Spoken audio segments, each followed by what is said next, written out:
എപ്പോൾ പഠിക്കാൻ വേണ്ടി ഇരുന്നാലും ഒരു അരമണിക്കൂർ പോലും എനിക്ക് കോൺസെൻട്രേറ്റ് ചെയ്യാൻ സാധിക്കുന്നില്ല. അത്രത്തോളം തന്നെ സോഷ്യൽ മീഡിയ ഡിസ്ട്രാക്ഷൻസ് ആണ് എനിക്ക് ചുറ്റിലുമുള്ളത് എന്ന് നിരവധി മക്കളാണ് എന്നോട് പറയുന്നത്.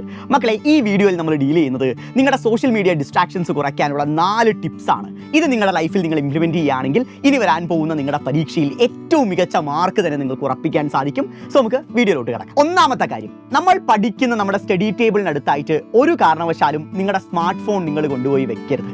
കാരണം എന്തെങ്കിലും ഒരു നോട്ടിഫിക്കേഷൻ കണ്ടാൽ ഉടനെ തന്നെ നമ്മൾ അതെടുത്ത് നോക്കും. പിന്നെ ആ നോട്ടിഫിക്കേഷൻ്റെ പുറകിലുള്ള റീൽസായി പിന്നെ നമ്മുടെ ശ്രദ്ധ കംപ്ലീറ്റ്ലി മാറിയിട്ട് പഠനത്തിൽ നിന്ന് തന്നെ മാറിയിട്ട് നേരെ ഈ പറയുന്ന സോഷ്യൽ മീഡിയാസിലോട്ട് മാറും. സോ ഫസ്റ്റ് വൺ, ഉറപ്പായും നിങ്ങളുടെ മൊബൈൽ ഫോൺ നിങ്ങൾ പഠിക്കുന്ന പരിസരത്തെ വെക്കരുത് എന്ന കാര്യം ശ്രദ്ധിക്കുക.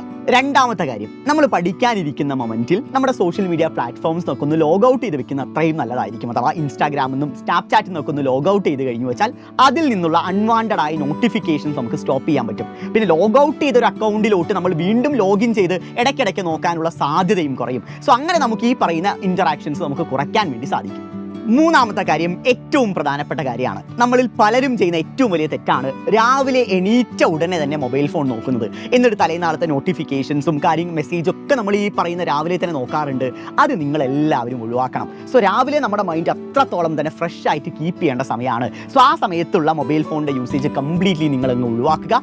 ആ സമയമൊക്കെ ഒന്ന് ഫ്രഷ് ആയിട്ട് പഠിക്കാനിരുന്ന് കഴിഞ്ഞു വെച്ചാൽ നമ്മൾ സാധാരണ കോൺസെൻട്രേറ്റ് ചെയ്യുന്നതിനേക്കാളും കൂടുതലായിട്ട് നമുക്ക് കാര്യങ്ങൾ മനസ്സിലാക്കാനും അതുപോലെ തന്നെ കൃത്യമായി നിങ്ങൾക്ക് കോൺസെൻട്രേറ്റ് ചെയ്യാനും സാധിക്കുന്ന സമയമാണ്. സോ മോർണിംഗ് ടൈമിൽ ഒരിക്കലും നിങ്ങൾ മൊബൈൽ ഫോൺ നോക്കരുത്.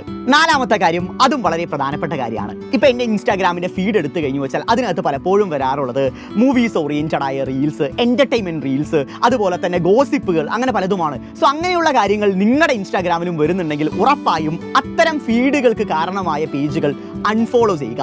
എന്നിട്ട് സ്റ്റഡീസ് റിലേറ്റഡ് ആയ പേജുകൾ ഒന്ന് ഫോളോ ചെയ്ത് വെക്കുക. കുറച്ച് മോട്ടിവേഷൻ, എഡ്യൂക്കേഷൻ റിലേറ്റഡ് ആയ പേജുകൾ ഫോളോ ചെയ്ത് വെച്ചാൽ നമ്മുടെ മൈൻഡ് സെറ്റും ആ രീതിയിൽ തന്നെ ഷേപ്പ് ചെയ്യപ്പെടും. പിന്നെ ഇത്തരം ഡിസ്ട്രാക്ഷൻസിലോട്ടുള്ള കാര്യങ്ങളൊക്കെ നമുക്ക് കുറയ്ക്കാൻ വേണ്ടി സാധിക്കും. സോ ഈ പറയുന്ന കാര്യങ്ങളെല്ലാം, ഈ പറയുന്ന ടിപ്സ് എല്ലാം ഇനി നിങ്ങളുടെ മുന്നോട്ടുള്ള ദിവസങ്ങളിൽ ഒന്ന് ഇംപ്ലിമെന്റ് ചെയ്ത് നോക്കുക. ഉറപ്പായും നിങ്ങൾക്ക് എല്ലാവർക്കും റിസൾട്ട് ഉണ്ടാവും. സോഷ്യൽ മീഡിയാസിൽ നിങ്ങൾ സ്പെൻഡ് ചെയ്യുന്ന ടൈമിന്റെ ഡ്യൂറേഷൻ കുറഞ്ഞു കഴിഞ്ഞു വെച്ചാൽ അത്രയും സമയം നമുക്ക് എഫക്റ്റീവായിട്ട് നമ്മുടെ സ്റ്റഡീസിൽ കോൺസെൻട്രേറ്റ് ചെയ്യാൻ സാധിക്കും.